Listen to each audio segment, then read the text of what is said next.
Bonjour à tous, j'espère que vous allez bien.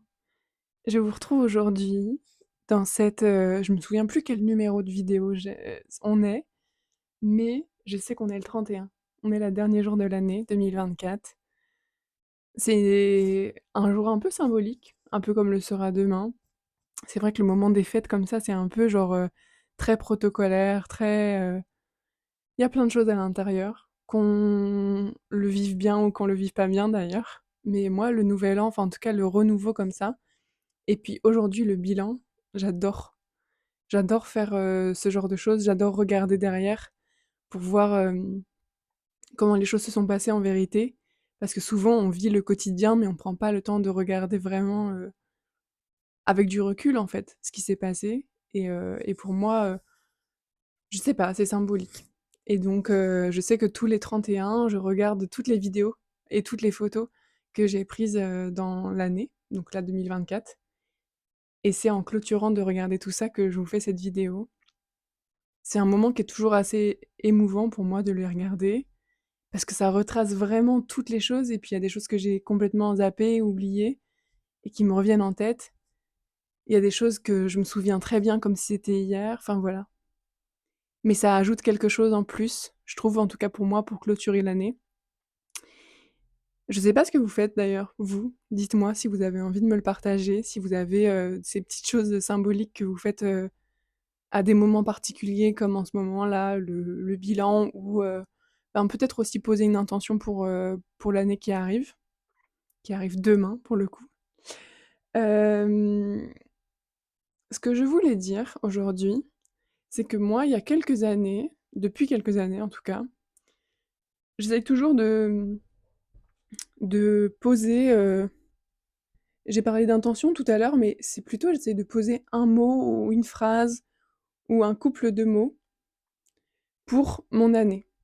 Non pas que je vais vivre tout à travers ça, mais c'est plutôt dans les moments de doute, parce qu'on peut jamais imaginer ce qui va se passer en 12 mois.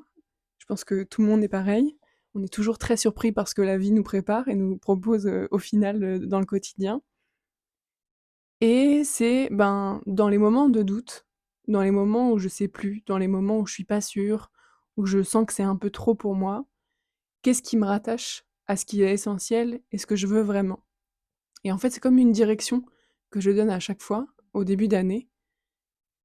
Je ne saurais revenir sur toutes les phrases de chaque ou tous les mots de chaque année, mais ce que je me souviens, c'était que 2024, c'était being excellent at choosing, c'est-à-dire être excellent dans savoir faire des choix. Je ne me souviens plus pourquoi j'avais choisi ça, du coup, fin 2023, mais ça a pris tout son sens. C'était incroyable. Franchement, les moments où j'ai eu le plus de doutes, j'ai quand même traversé des moments vraiment que j'avais pas imaginés cette année. Et je pense que j'aurais pas pu les imaginer d'ailleurs en 2023, que tout ce que ça allait arriver.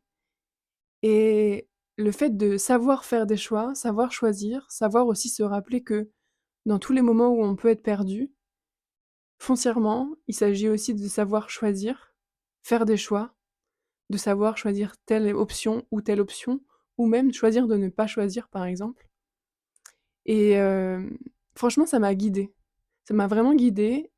Je sais plus où est-ce que j'avais entendu parler de ça, de cette idée de se donner un mot ou une citation, enfin, pas une citation, mais plutôt, ouais, une phrase. Vous voyez, moi, c'était plusieurs mots, mais c'est quelque chose d'assez court. Un peu comme, ouais, un mojo pour l'année, c'est un peu ça. Et donc voilà, pour 2024, franchement, ça a eu son lot de surprises, mais ça m'a toujours beaucoup encadré, beaucoup ramené en fait. Tous les moments où je sentais que bah, mon flot de rivière pouvait un peu aller sur les côtés, je me suis dit, ah ok, en fait, il faut juste faire comme ça. Et ça m'aidait vraiment. Donc là, c'était vraiment l'idée du choix en 2024. Et ça s'est vraiment éclairé dans tout ce que j'ai pu traverser. Et 2025, souvent, je me rends compte que ces mots-là ou ces phrases-là, elles viennent pas trop en réfléchissant, mais plutôt en écoutant ce que je peux ressentir. Je commence à y réfléchir peut-être mi-décembre, en tout cas à me rappeler que ah oui, c'est vrai, qu'est-ce que j'ai envie, en fait? À quoi j'ai envie que ressemble 2025? Non pas concrètement, mais dans la vibe, vraiment dans l'humeur, dans le mood, quoi. Et cette année, ça m'est venu je crois que ça m'est revenu hier exactement. Ouais, je crois que c'était hier, le moment où j'ai décidé de quelle serait la vibe pour moi de 2025 et on verra bien comment ça se passe. Mais mon mot pour 2025, c'est, déguster.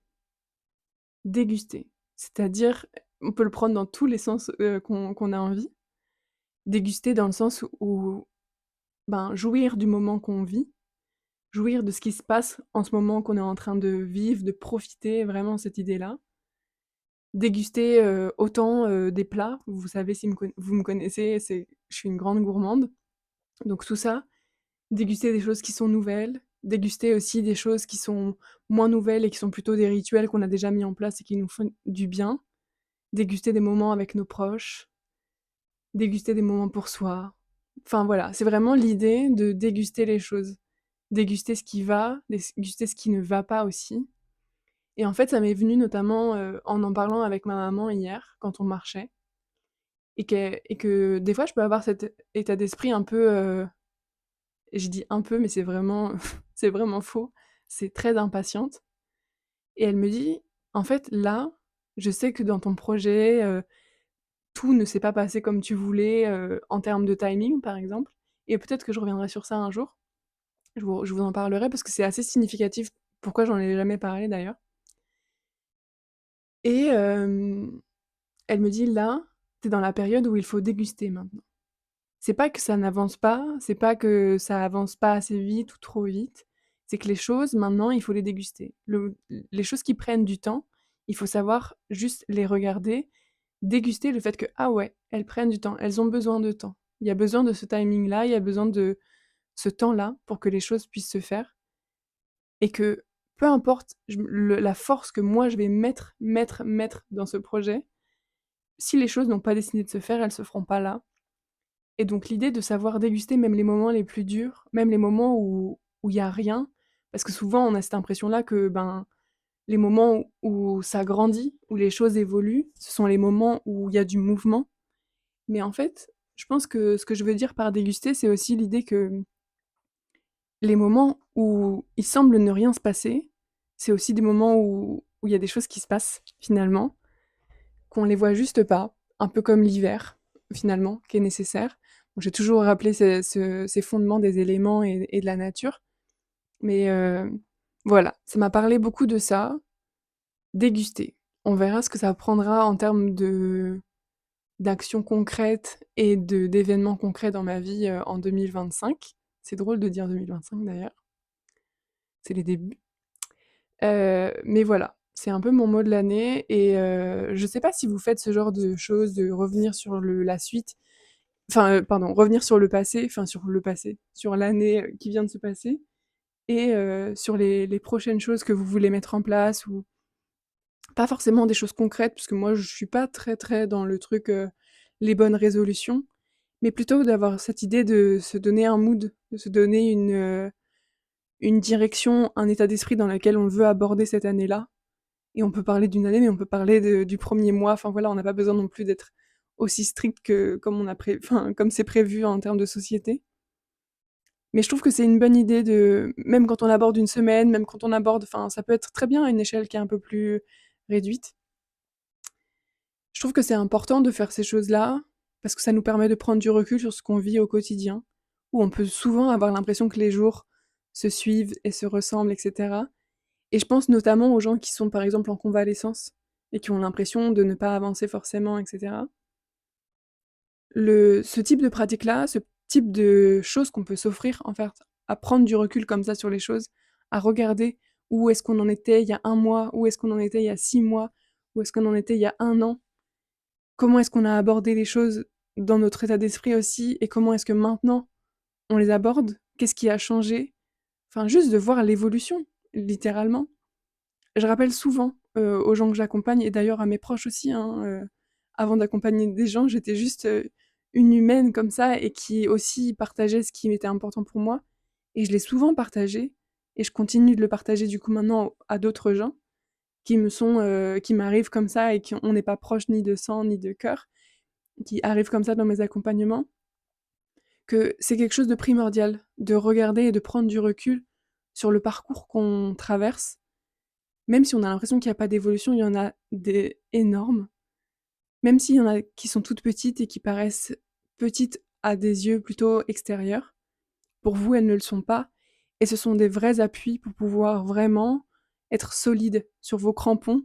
Je veux dire vraiment, pour que vous puissiez aborder aussi cette nouvelle année, cette nouvelle augure, ce nouvel... Là, on parle d'une année, mais c'est symbolique véritablement. Quand on traverse une épreuve de santé, on peut aussi très bien faire ses bilans à des étapes bien particulières. Une fois que ben on a, par exemple, enlevé les fils de la cicatrice. Ok, ben voilà tout ce que j'ai traversé. Maintenant, qu'est-ce que je veux donner pour la suite? Comment est-ce que je veux vivre la suite? Qu'est-ce que je me donne comme objet, enfin pas comme objectif de concret.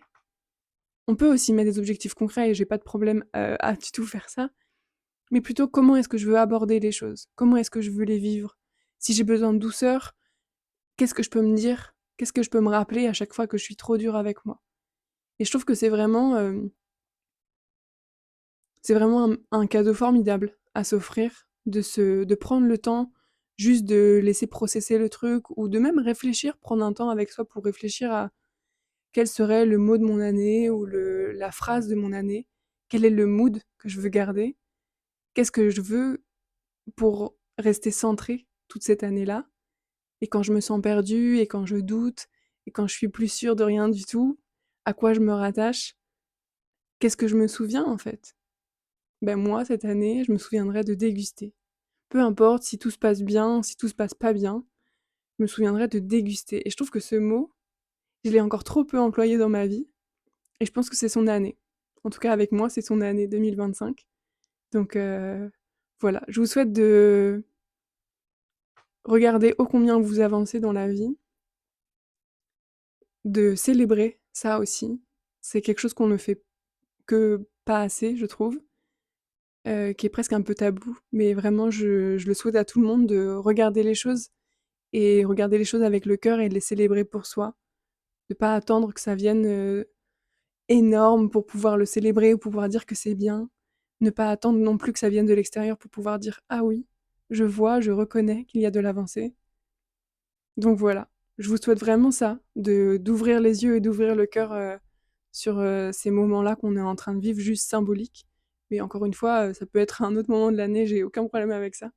Au contraire, le plus souvent possible. Mais voilà, moi je vais continuer cette dernière journée. Vous allez l'apprendre, hein, je suis comme ça, enfin, je suis très comme ça en fait. Je suis une fille très symbolique, très attachée à certaines petites choses. Il y a aussi des choses qui me passent un peu au-dessus et auxquelles je donne pas plus d'importance. Mais il y a ces deux trois petites choses dans l'année qui me rattachent et me rapprochent de moi-même, sont vraiment en fait des moments où c'est ouais, où c'est symbolique pour moi, littéralement. Et aujourd'hui et demain en font partie. Donc voilà, je vous souhaite le meilleur, de regarder, ce qui s'est passé l'année dernière et puis surtout de regarder vers l'avenir. C'est vraiment ça, où ça vous appartient. Donc voilà, faites ce que vous voulez, fêtez, ce nouvel an seul ou accompagné comme vous en avez envie. Ne vous sentez pas obligé de rien, parce que j'entends aussi beaucoup de gens qui se sentent obligés de le faire avec des gens et cetera, alors qu'ils n'ont pas franchement envie et que ça a pas forcément de sens. Faites vraiment ce que vous voulez, mais genre vraiment, vraiment. Il y a pas besoin que ça trouve du sens chez les autres. Si ça a du sens pour vous, si c'est OK pour vous, si c'est comme ça que vous le vivez de la meilleure manière, vivez-le. Voilà. Je vous souhaite le meilleur et je vous dis à demain. Bye!